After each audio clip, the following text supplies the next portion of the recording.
We have present Councillor Alison Anderson. We have apologies from Councillor Brown. And Councillor McGeever should be substituting. I'll just check if he's in the meeting. We have Councillor McGeever in the meeting also. We have Councillor Carmichael, Chalmers, Clark, Convery. We don't have Councillor Cooper in the meeting at the moment. We have Councillor Cowan, Devlin, Fagan. We have apologies from Councillor Fergus Miller and Councillor Horner substituting. We have Councillors Frame, Keat, Kerr, Lambie. We have apologies from Councillor Logan and Councillor Handybody substituting. We have Councillors Loudon, McAllen, McClymont. We have apologies from Councillor Leslie MacDonald and Councillor Cowie substituting. We have present Councillor McLachlan. We have apologies from Councillor Nelson and Councillor McCreary substituting. We have present Councillors Ray, Razak, Robb, Ross, Shearer and Walker. And I'll hand back to the Chair. Thanks. Okay, thank you very much. First item are declarations of interest. Are there any declarations of interest? I don't see any, so could we come to item 2, which are the minutes of the previous meeting. Are there any questions on the minutes of the previous meeting? I'm not seeing any questions on the minutes of the previous meeting, so can we agree to approve those as a correct record? We're agreed. Come now to item 3, which is a revenue budget monitoring paper, and I'll ask Jackie Taylor to speak to that item. Jackie. Thank you, Chair.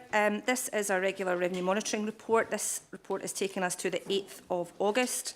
Section 4 of the report notes that the projected outturn for the year for the General Fund is a break-even position. As usual, Appendix 1 provides details across all of the Council's resources, budgets and spend to date. Over on page 18, starting from 4.3, there's some updates on some budget issues. At 4.3, we're picking up the reduced class contact time position. As I reported before, continued discussions are taking place around this at a national level. As I've noted in previous meeting papers, that this could have a financial implication for the Council if reduced class contact time is not fully funded. Further savings would be required to balance the Council's budget.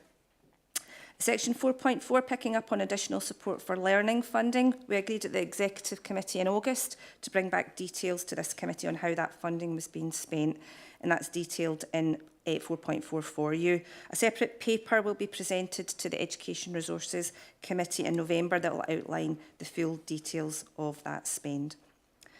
At 4.5, picking up on the pay award, as you know, national agreement has been reached on pay award for employees other than teachers. I can provide an update that the teachers' unions have now rejected the offer that has been made to teachers, and discussions are ongoing between COSLA, Scottish Government and the employer side. 4.7, we pick up on an accounting transaction that is normal at this point in the year. This is to make sure that the spend that we're making is recorded correctly under revenue and capital. It is just an accounting transaction, and the overall budgets for projects remain the same. At section 5 of the report, picking up on the housing revenue account position, we are reporting for the housing revenue account position a break-even also for the year. And I would take you back to the recommendations of the report at section 2. We're reporting that a break-even position for the General Fund and actual spend is noted, that the use of the additional support for learning funding is noted, and that the projected break-even position for the housing revenue account and spend at the 8th of August is noted. Thanks, Chair. Okay, thank you very much. Can I ask if there are any questions in that paper? Could you please indicate now? I'm not seeing any questions, so can you agree the recommendations? Agreed. Agreed. Thank you very much. I'll come now to the capital budget monitoring paper, and we are still with Jackie Taylor. Jackie. Thank you. So capital this time, same period being reported to the 8th of August. In section 4 of the report, we are noting that the programme for General Fund is £69.9 million. That includes some adjustments that we're proposing at Appendix 1 of the report, which I'll cover in a second. At 4.3 of the report, we are duplicating the paragraphs that were in the revenue report. So this is again that accounting transaction that makes sure that we are reporting the correct spend in the correct place across revenue and capital. So that simply reflects the information that I reported a second ago. Our actual spend on the General Fund programme is detailed at 4.8 of the report, and that's just over £8 million. For housing, another sizeable programme for housing at £87.7 million for the year. And again, we're estimating that we should be maximising spend and spending all of that budget this year. Our actual spend to the 8th of August is £19 million. If I pick up on the adjustments that are proposed in Appendix 1, on page 26, there are three additional funds that have been added to the capital programme. Firstly, the Bus Infrastructure Fund. Transport Scotland have provided £648,000, and that's for equipment installation in buses and traffic signals to improve bus prioritisation and also for bus stop enhancements. We have Transport Scotland also providing funds under the Road Safety Improvement Fund. There's £737,000 being provided here, of which we expect to spend £187,000 of that into the next financial year, and the details of the projects are detailed there for your information. And at the bottom of the page, Cycling Scotland have awarded £123,000. This is for cycle storage and shelter repairs at schools. We expect to spend £100,000 this year, with 23 falling into the next financial year.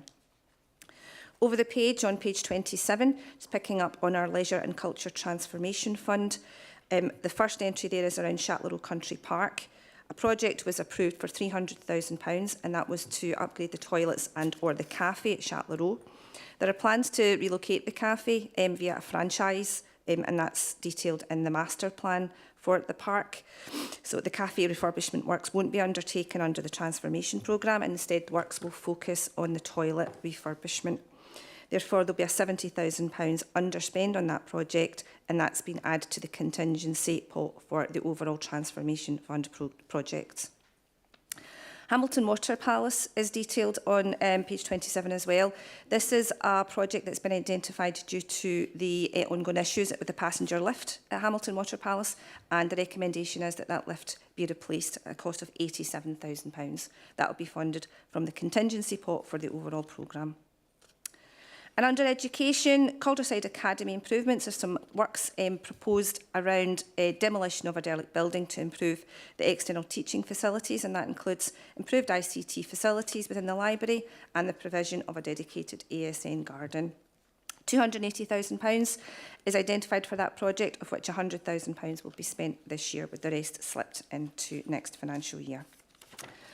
So if I take you back to the recommendations, we're asking that the position for the General Fund programme and the Housing Capital programme is noted, that the adjustments that are detailed in Appendix 1 be approved, and to note that revised programmes will be monitored as part of the Financial Resources Scrutiny Forum. Thanks, Chair. Okay, thank you very much. Can I ask if there are any questions in this paper? And can I come to Alec Allison? A couple of comments rather than questions, Chair. Bus Infrastructure Fund, pleased obviously with the extra funding come in. Not just sure how we are going to use that in the rural area, but there are a lot of issues, particularly where we don't have buses, and where we do have buses, if you don't give them priority, you end up in a ditch. So I think I would just like to make the point that we do need to look at how we are going to provide public transport in the rural area, particularly when we're getting extra money in. And the Road Safety Improvement Fund, there is an accident spot that we're always getting informed and hearing about accidents on near Tintahill at the junction, yet it's not on this list. And although I'm pleased that there is work being done in some of the others there, I don't know that there is the knowledge locally of a significant number of accidents compared to that site. And if there is a question, it's why the site with all the accidents is not on the list, and these ones are. Okay, I'm going to ask David Booth to pick up that question. David? Thanks very much. Chair, thanks very much, Councillor Allison. So the figures we got are based on the figures that are reported to the Road Safety Forum, but I'm happy, along with Colin Parkfield Rose, to pick up separately around about the road at Tinto to see what can be done around about that. Okay, thank you very much. Are there any other questions in that paper?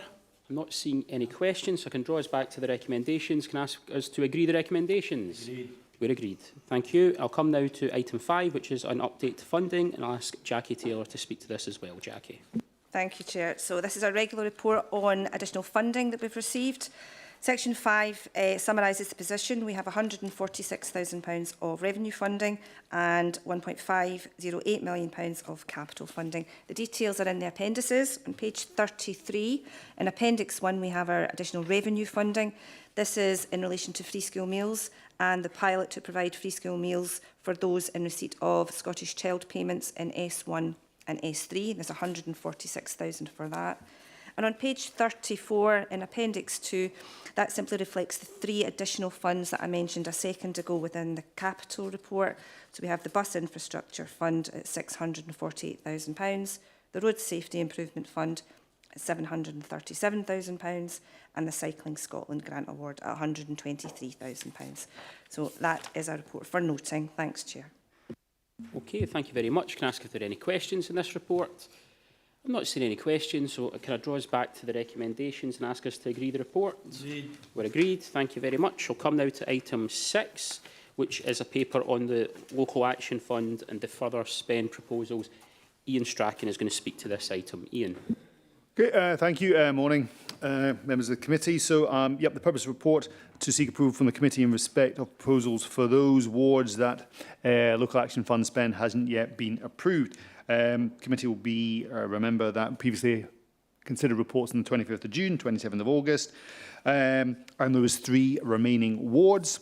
What I said in the report section 4 is that there was 1 ward where there was an agreed proposal. Is in fact now 2 wards.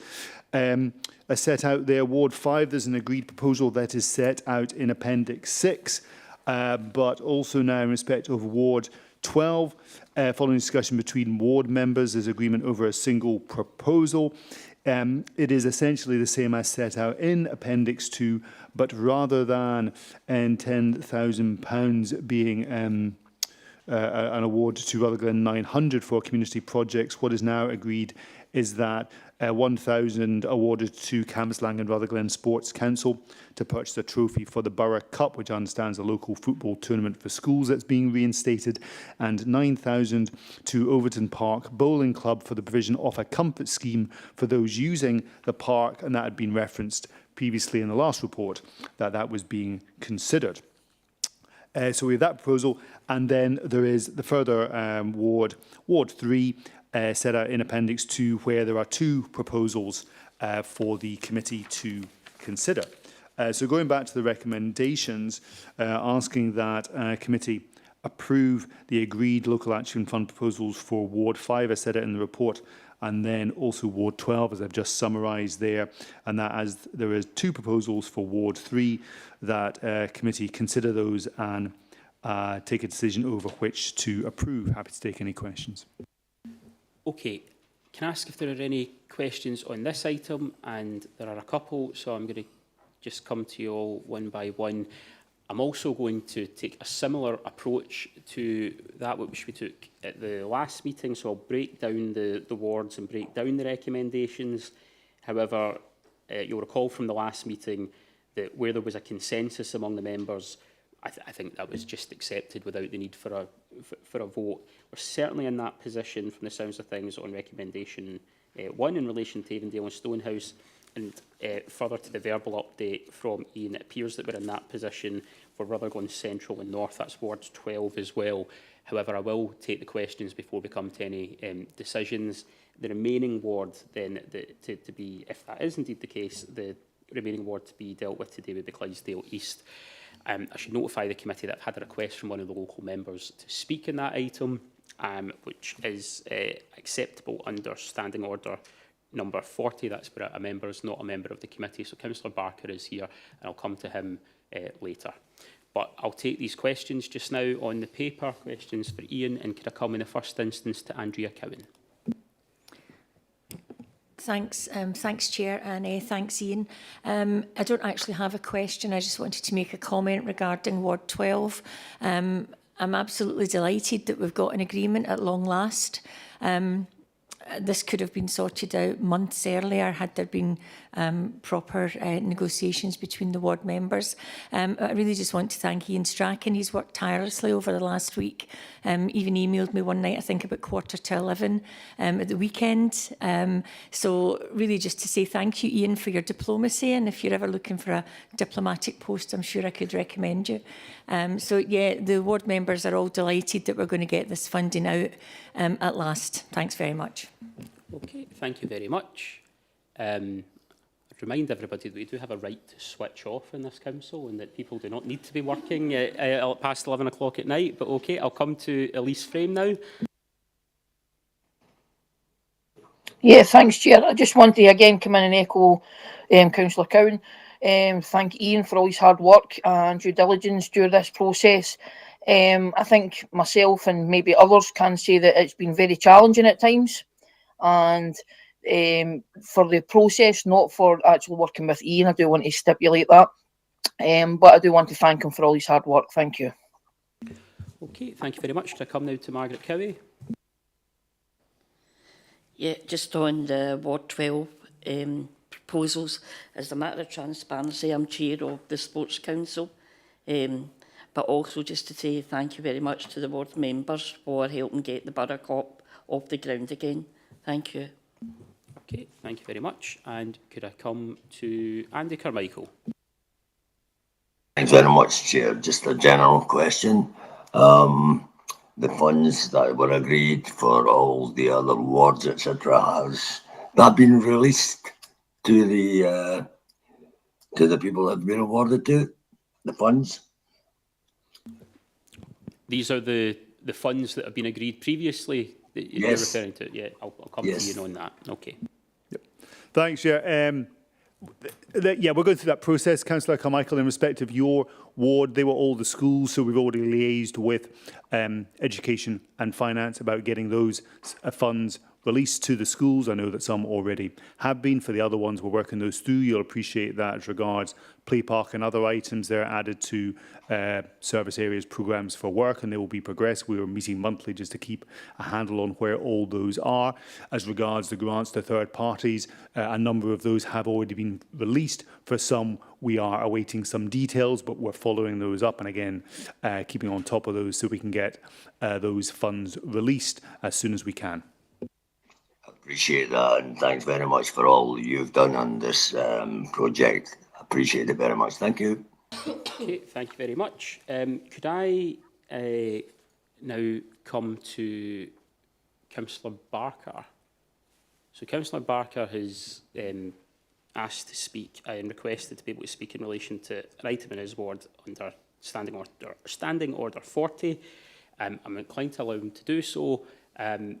It's not a case of participating in the meeting in the terms that everyone else here participates in the meeting. It would simply be to speak to the matter he wishes to speak to, which would be the Board 3 in Appendix 2. So, Ralph, feel free to take a seat and plug yourself in, and I'll come to you just now, and then I'll come to the matters for decision.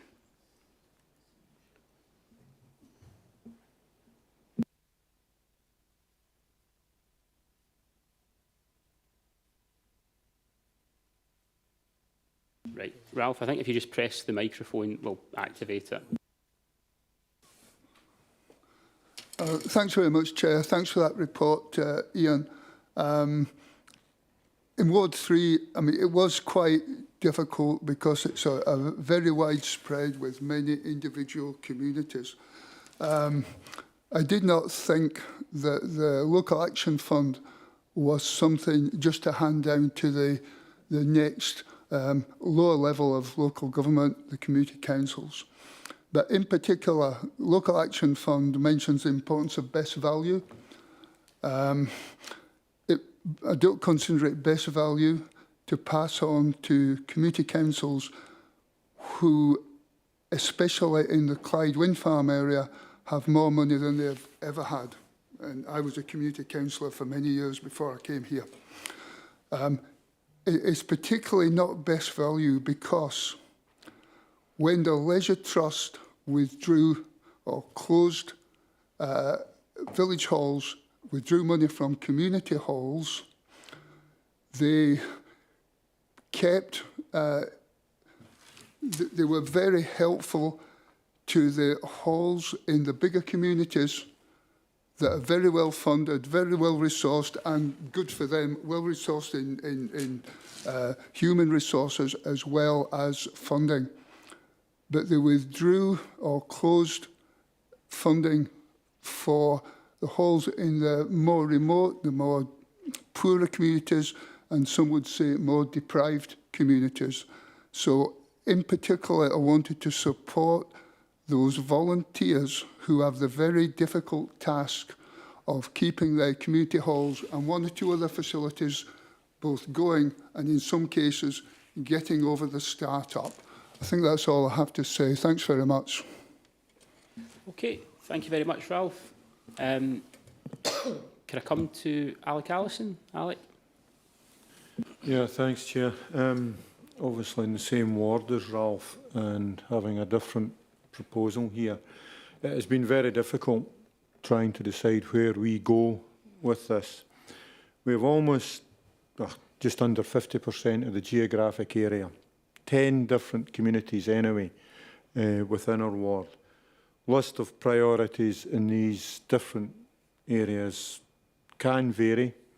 The main one that we had was actually traffic management, if you like, speeding in the rural area, but we were unable to get a proposal together that would cover that.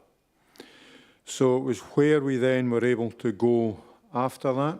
The second proposal there of all the halls is certainly something that you can't argue that they would be worthy of funding. But there are many other issues as well that many of the communities would like to address. And therefore, cherry-picking those, I do not believe is the best way forward. And it's better giving these local community councils the opportunity to address the problems in their area so that they can take forward what is meaningful for them. So therefore, that is why I'm supporting the second proposal within this. Cheers. Okay, thank you, Alec. And I also have Ian McCallan. Ian. Thank you, Chair. Thanks very much. Probably just don't want to contradict Ralph too much, but I can't think of any community councils in the area who are awash with cash. One area is pretty awash with, that's Crawford, but they don't have one. But, you know, just to echo what Alex said, you know, the three of us have consulted long and hard over this fund since it was first introduced or announced in June. Also, as Alex said, it's a very large ward that is the biggest in South Lanarkshire, consists of small habitations, is demographically mixed, and as are the issues and demands they face. Uniquely for South Lanarkshire, Clydesdale East has 10 community councils. As councillors, we attend virtually all these meetings and have such a deep understanding of each of the different areas and issues in the areas. But crucially, so do each of the very competent and very effective community councils. They absolutely know the best target for funds. They absolutely appreciate how it should be best spent, and they do so in a manner which is most beneficial to their communities, and it is always best value. That's why I asked you to support Councillor Allison and my proposal, which would see each of the 10 community councils receive £5,000 each. In our opinion, it's the most effective, beneficial, and importantly, most fair option. I ask for your support. Thank you, Chair. Okay, thank you very much, everybody. Before I come to a decision on that, I think I would just recognise the point that's been made by all three of the local members. I think that Clydesdale East ward is an expansive ward of substantial rural character, and I think I would just recognise that I know all three of the local members have put a significant amount of work into this and have been testing various options before they arrived at the proposals they put forward to the committee today. So I would just acknowledge all three of them before I move to a decision. If I could come back to recommendation 1, which is that the proposals are agreed for the Local Action Fund in relation to Ward 5, Avondale and Stonehouse. Can I just confirm that the committee are content with that proposal, that we're agreed to that proposal? Agreed. We're agreed. Thank you very much. And then in relation to 2B, which is the Rutherglen Central and North proposal with the revision that Ian Strachan has updated us on verbally, can I just confirm that the committee are content with that proposal? Agreed. We're agreed. Thank you very much. So that leaves us with the final ward, which is Clydesdale East Ward 3. There are 2 proposals, and I'm just going to check how this is going to appear on your screens before I push this to a vote, because they're so okay. So just a second.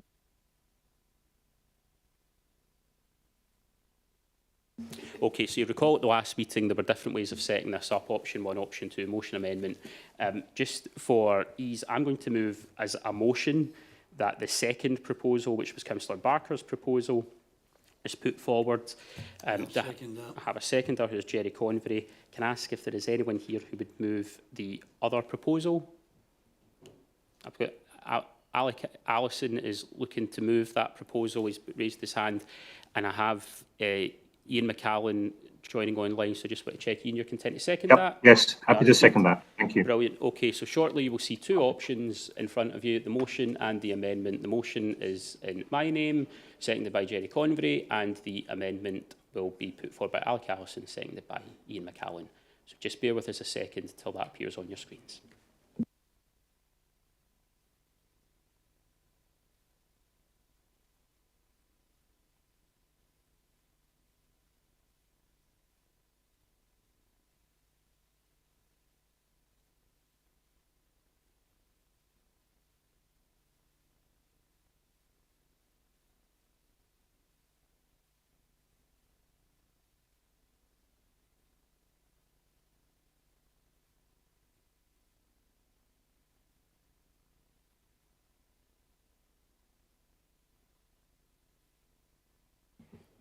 Just waiting on one member to vote. If you've got any issues, if you're in the room, please ensure that you've entered the meeting.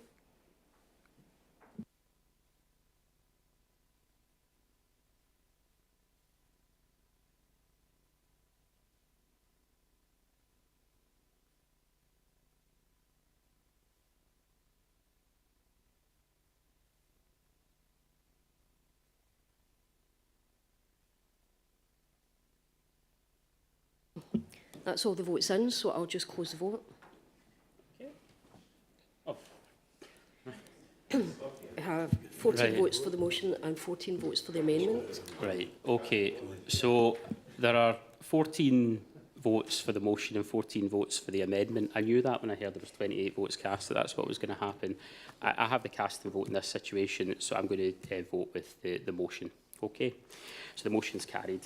But can I thank everybody for their participation in that, and I think for the maturity that local members have shown in resolving the issues where there have been disputes and accepting that ultimately it will be resolved democratically by the Council. The vast majority of proposals have been agreed unanimously, and were agreed unanimously very early in the process, and we've taken the 2 further papers to resolve the outstanding issues. So thank you everybody for your cooperation in that, and isn't it increasingly an unusual thing to be debating how we spend money in this council rather than debating how we cut back and balance our budget because of the period of austerity that we've been through. But thanks everybody for your cooperation. Okay, so I've got Councillor Clark, sorry.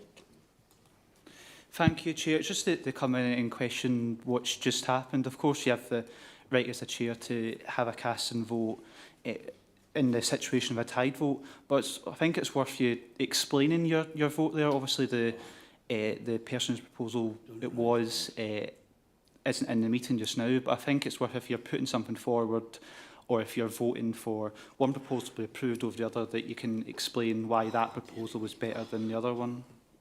Because like every other member, I listened to the debate, I listened to the points that Councillor Barker had made, I listened to the points of the other 2 councillors, and everybody else made a decision. Not everybody else has been asked to explain their decision. And in any event, the item of business has been carried and it's time to move on. The item of business has been carried and it's time to move on. Okay, as I say, thank you for the most part, everybody, for your cooperation there. So item 7 is a paper on the visitor levy, and we'll come to Alison Brown to speak to that item. Alison. Good morning. This paper provides an update on opportunities and implications of introducing a visitor levy in South Lanarkshire. The background is set out in section 3, which highlights that the Scottish Government has granted power to local authorities to introduce a visitor levy aiming to generate revenue to reinvest in tourism-related services and infrastructure. If a levy is to be introduced, it's based on the purchase of overnight accommodation at a percentage rate. Accommodation providers will be responsible for collecting and remitting the levy. Several local authorities have agreed to proceed with the levy, including Edinburgh and Glasgow City Councils, with Edinburgh applying the levy to advance bookings from October this year, with an implementation date of 24th of July next year. In the press just yesterday, Orkney have, however, declined to implement the levy. Officers have been working with Glasgow City Region Intelligence Hub to understand the potential revenue generation for South Lanarkshire. Based on a range of levy scenarios, this could generate between £800,000 and £2.5 million per annum. This, however, is considered to be a conservative estimate as the figures don't capture smaller accommodation providers. To obtain a more accurate estimate, it's proposed to appoint external advisors who would also assist in updating the Council's tourism strategy. Section 6 highlights the work of the Improvement Service in developing a collections platform. This would be a single digital platform for local authorities to manage the levy. The Act requires local authorities to use the revenue generated to develop, support and sustain facilities and services used by visitors in local authority areas for leisure and also business purposes. Examples of these are set out in paragraph 7.2, including infrastructure improvements, street cleaning and grass cutting.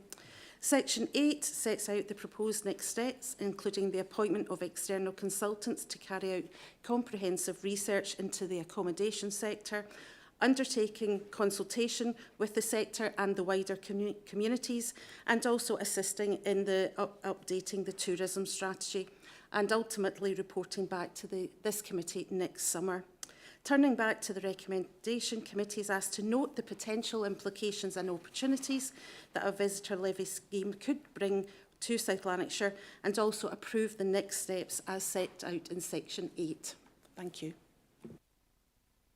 Okay, thank you. Can I ask if there are any questions in this paper, and can I come to Alec Allison? Yeah, sorry, it's me again. The Rural Task Force has already had a presentation and a discussion on the tourist levy. So therefore, I can welcome the consultation coming out as part of this, because there was no firm agreement or thoughts in the way forward. There were a number of issues raised which I would hope the consultation will cover. Does it need to be the same throughout the whole of South Lanarkshire? There was even a suggestion that it could go down to ward level. Is that possible to be different from other wards? Certainly on an area basis, there is a fear on one hand that no matter what you charged, it would not make a significant difference to the infrastructure, but would make a difference to the profitability of many of these businesses. And on the other hand, yes, it would provide other funding. So looking forward to the consultation, but I would look for it to be as broad as possible, because the downside of a consultation is they usually give you the answer that you're asking them to give you. Okay. I think there's more points there than questions, but I would just emphasise the point that what we're being asked to agree today is not any kind of intention around the visitor levy, simply that we begin that process, a soft consultation. I'll come to Morazak now. Thank you, Chair. Looking at 4.3 and the three considerations on how the funds will be spent, is including operations, infrastructure, culture and destination visitor management. But the money is coming from areas that might not cover that. So I'm thinking that if it's for instance, it's letting, so people are renting houses out for this, then surely the area where the house is being rented out should have some of that money coming into them. to help with the issues that are caused with that rental market, you know, with the Airbnb style of housing. So I think that would be a bit more fairer than the way it is currently. So could that be maybe considered in the consultation? It's absolutely a point we would pick up in the consultation. But Alison, do you want to pick up on any of those points? Yes, I mean, both Councillor Allison's point and yourself, those are valid points, and we would capture those in the consultation to understand the views of the businesses, the communities, and potentially, you know, tourists as well coming into the area. So all of these points are entirely valid. Okay, thank you. Are there any other questions on the paper? I'm not seeing any other questions. Can I draw us back then to the recommendations and ask that we agree those recommendations? Agreed. We're agreed. Thank you very much. I'll come now to item 8, which is on the Glasgow City Region Investment Zone and the proposal to create a non-domestic rates retention site. Alison. Thank you. This report advises of the ongoing development of the Glasgow City Region Investment Zone programme and specifically the proposal to establish non-domestic rates retention sites. The background to the investment programme is set out in section 3, which highlights a grant allocation of £160 million to Glasgow City Region programme. The sector for the programme was confirmed as advanced manufacturing and precision engineering, with 6 projects and a tax site approved by Glasgow City Region Cabinet in February this year, as set out in Table 1. As part of the investment zone programme, 3 sites of 200 hectares could be considered as potential for non-domestic rates retention sites over a 25-year period. Following a call for sites, Table 2 identifies the proposed NDRR locations, including the Clyde Gateway area of South Lanarkshire, which will be submitted to UK and Scottish governments by the 30th of September for approval. The principles of the non-domestic rates retention is set out in section 5. The retention of the rates is the basis of any uplift in NDR. It's important to highlight that there is no impact of the non-domestic rates retention on either existing or new businesses. They will be financially blind to this arrangement. The retained rates above an agreed baseline will be reinvested and pooled to support Glasgow City Region Investment Zone objectives, with the objectives set out in paragraph 5.5. Glasgow City Region will work with partners to develop a reinvestment strategy for the retained rates, which should fund activity as set out in paragraph 5.6. It's expected that a formal legal agreement will be developed by Glasgow City Council on behalf of the City Region and the relevant member authorities, including SLC. The relevant member authorities are also seeking committee approval for the collection and retention of the rates in their area, hence the paper in front of you today. As mentioned earlier, the submission is due to be submitted to Scottish Government and UK governments by the 30th of September. Turning back to the recommendation, committee is asked to approve the following: that the proposal to establish non-domestic rates sites within Clyde Gateway area be noted, that any domestic rates retained be pooled at the Glasgow City Region level and be reinvested into the investment programme as set out in sections 6 and 7 be approved, and to note that the Council will continue to be responsible for collecting the non-domestic rates locally. Thank you. Okay, thank you very much, Alison. Can I ask if there are any questions in this paper? Would you please indicate now? I'm not seeing any questions, so can I draw us back to the recommendations and ask if we can agree those recommendations? Agreed. We're agreed. Thank you very much. I'll come now to item 9, which are recommendations referred by the Finance and Corporate Resources Committee, and Ian Strachan is going to speak to this item. Ian. Thank you. Yes. Purpose report seeking approval of the following Commission recommendations referred to this committee following Finance and Corporate Resource Committee on the 10th of September. And this relates to a report in connection with the Treasury Management Activity and Potential Code Indicators for 24-25 and proposed annual investment report for 24-25. In the usual way, we've included an extract of the minute in the report.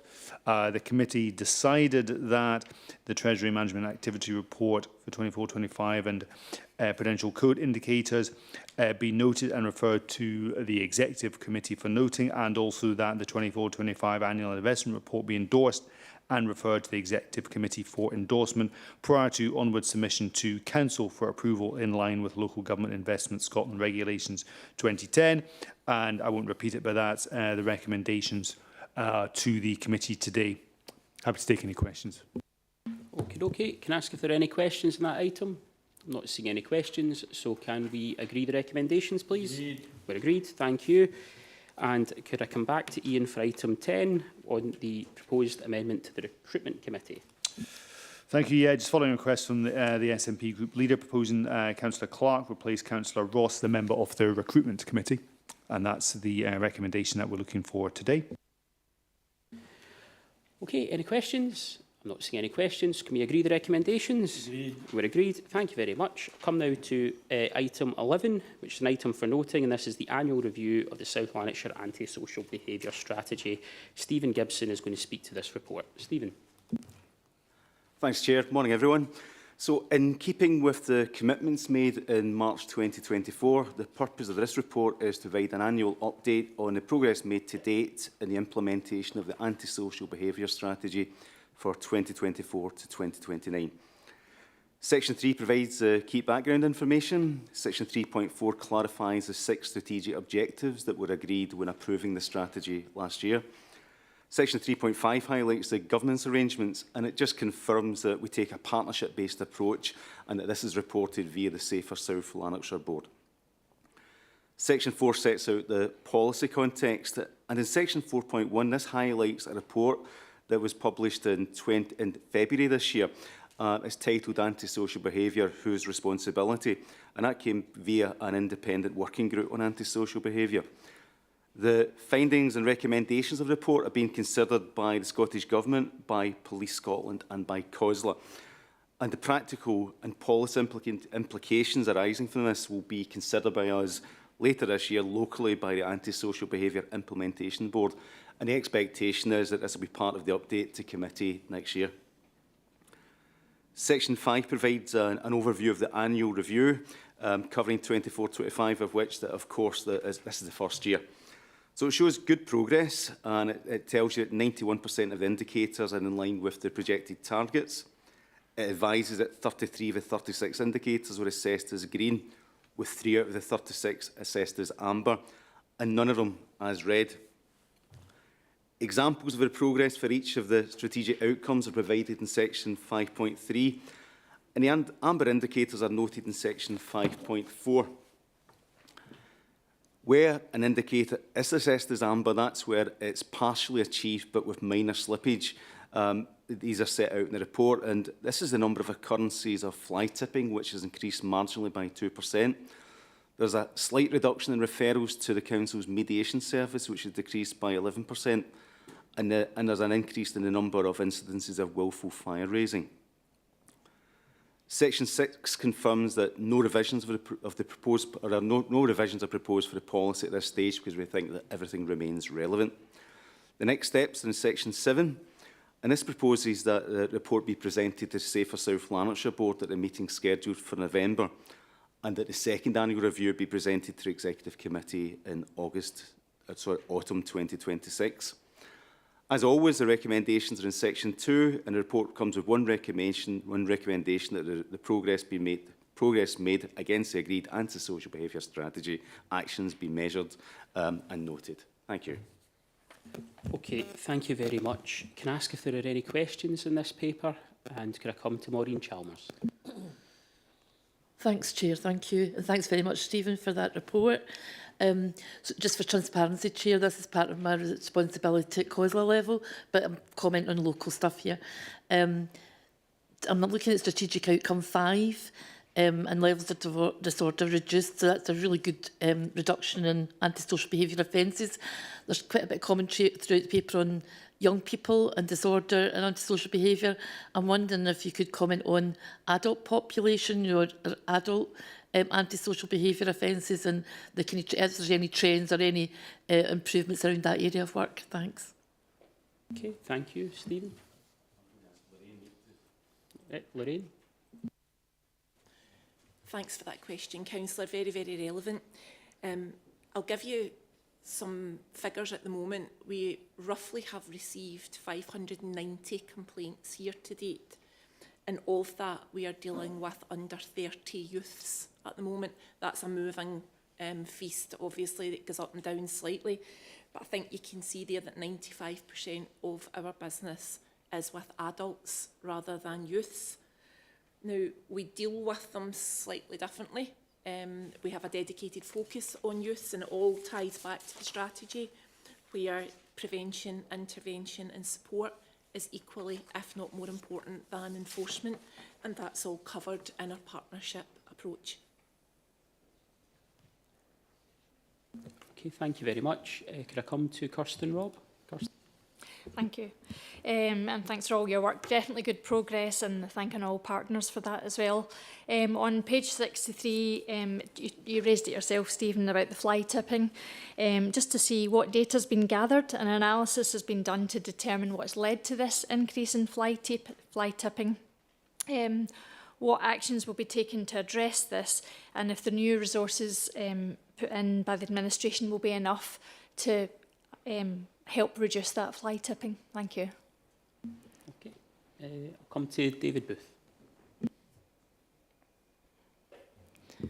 Thank you very much, Chair. Thank you very much, Councillor Rob. In terms of fly tipping, there's been there's been an uptick in fly tipping across the piece.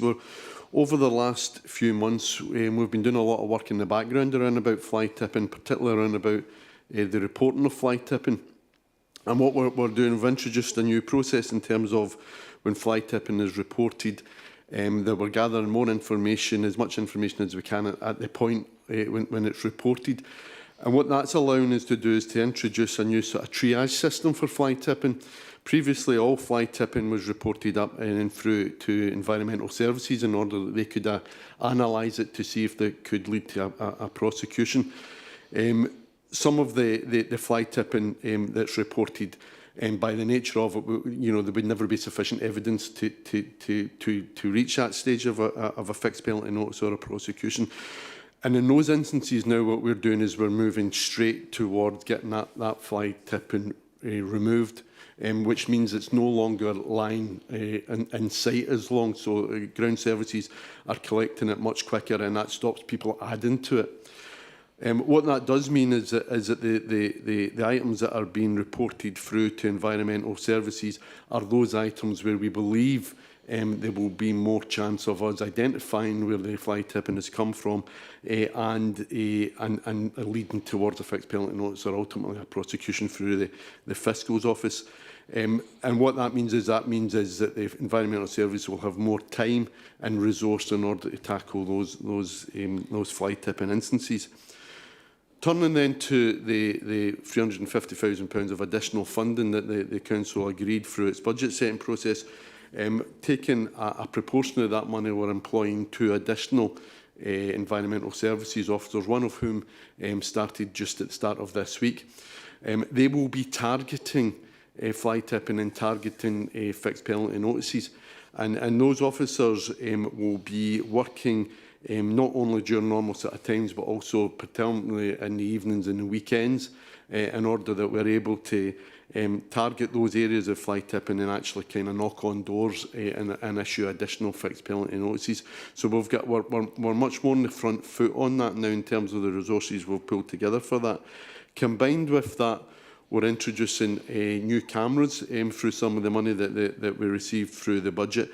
And those new cameras that we're doing are much more advanced than the previous cameras. The previous cameras that we use, what they would do is retrospectively record on a SIM card, and you would go and check the SIM card and you would be able to see if there had been fly tipping over the past days, but obviously the people are away by then.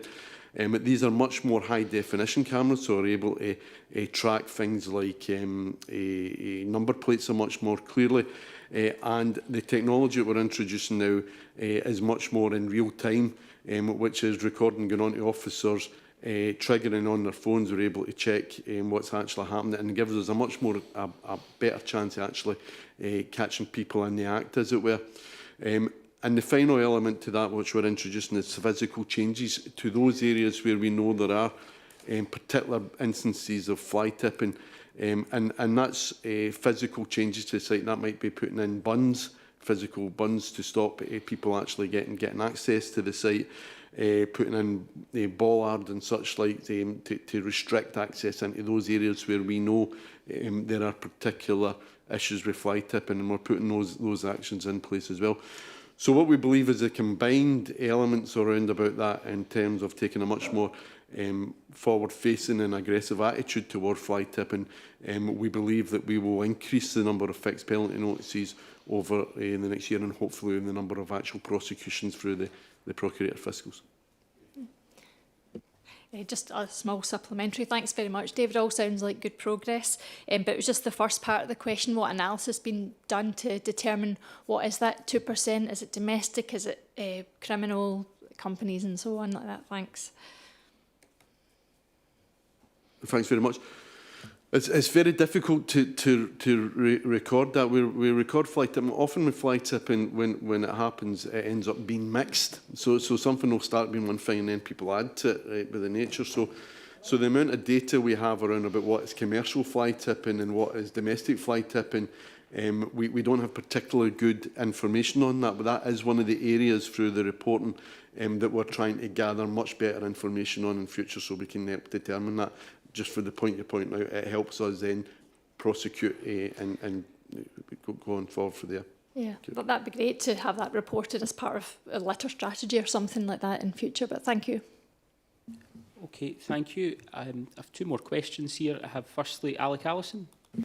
Thanks, Chair. Certainly comes over as a very good report, which on one hand is very pleasing to see, but I am not certain that many of our constituents would think the situation was maybe as good as this report highlights. Heard just recently about the fly tipping. There is also some issues regarding behaviour, antisocial behaviour, moving around the area. And the other one which isn't mentioned here is actually the amount of littering that you see along the roadsides, particularly round about the urban developments. Now, I'm not sure if all these things are within the strategy, but if they're not, why aren't they? Because that is the things that do mean something to our constituents. The one area where we don't have a lot of visible littering is where there are some very active volunteer groups going out, not just once or twice a year, but very regularly, tidying up the litter from roadsides. And I think they need to be certainly at least mentioned and highlighted about the good work that they do, because they do make a difference. Yeah, maybe again more comment and question, Chair. Okay, well, I'll leave the comment hanging because I want to come back at the end with some observations of my own. But Margaret Walker, to you now. Thank you, Chair. Just to welcome the report. It's very positive, and I'm really kind of relieved to hear that we're taking these really kind of active measurements in relation to in relation to fly tipping. Probably every councillor sitting here, there's a significant percentage of our inbox is full of issues around fly tipping. So I'm really pleased that I can now go and say, no, look, this is what we're doing. We're aware of it. We're tackling it. And at least we're giving a proactive response to that. But I was just going to ask, how would we get information in terms of what's the eligibility to get one of these cameras installed? For example, maybe I've got an area and I do where I'm getting constant notifications of fly tipping. What's the eligibility to access one of these upgraded cameras?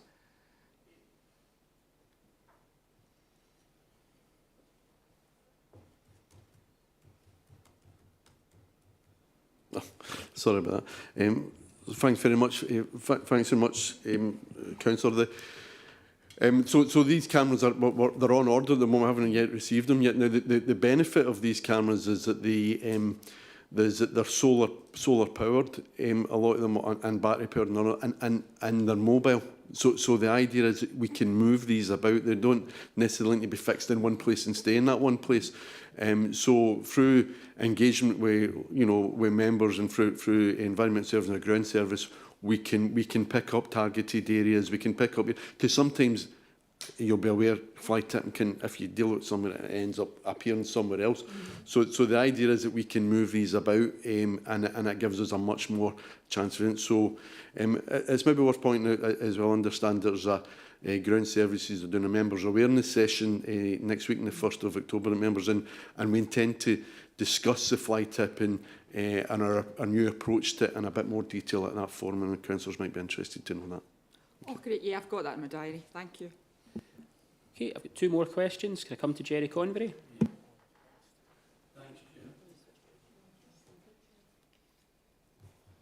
Thanks, Chair. David, you know I've been on about this for years, and I'm glad that we're starting to be aggressive, because, and I said this years ago, and some of my colleagues in here sort of booed at me, we are a dirty nation.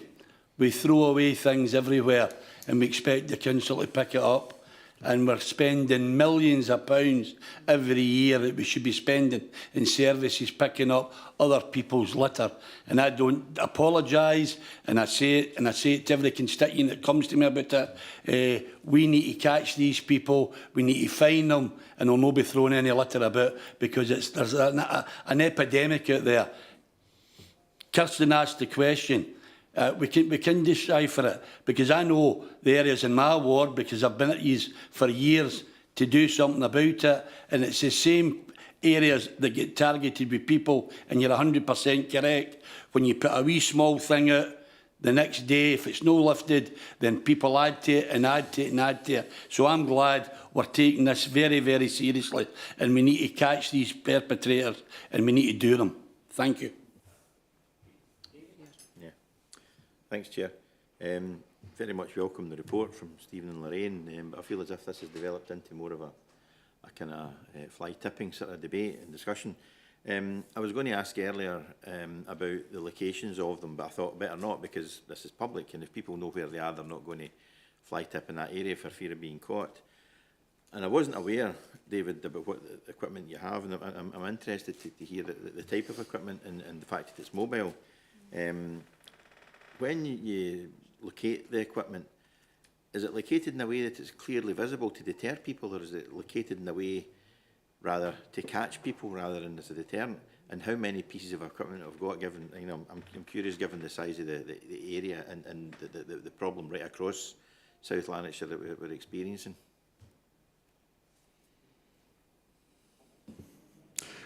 I'd probably need to come back to you on the number of kit that we're ordering, and I don't have the detail in terms of what we've got at the moment. I suppose, picking up your question, the answer is likely, you know, and we'll try and do both of those things in certain. And sometimes it's useful to see equipment to be up there as a deterrent to stop people from putting that. But on other occasions where we know there are people that are fly tipping, we may be locating that equipment in an area that we're actually actively trying to catch them in the act, as it were. But I'd probably need to go and speak to my colleagues in Environmental Services and get a bit more detail, but I'm happy to do that and come back to you, Councillor. Yeah, you know, anybody that spoke has mentioned about their area being particularly bad, and we all know the hotspots. And it is frustrating, as Jerry has pointed out, it's very frustrating when you see a location that's predominant for fly tipping. It gets clear, the next thing you know, it's back again, because the people that do it, in fact, they do it in plain sight. And I recorded something once and handed it to the police, but the footage that I got didn't clearly identify the number plate. And they're just right there, right in front of everybody, just doing it as if, like, it's okay, we're just dumping some rubbish. And, you know, this has been spoke about, Jerry has said, it's been spoke about for a long time. I wonder if people realise just the amount of cost. You know, people like to complain about paying their tax, their council tax and so on, but I wonder if people realise just how much cost is involved and how much of an impact this is on the council, and if they did know that, maybe they wouldn't.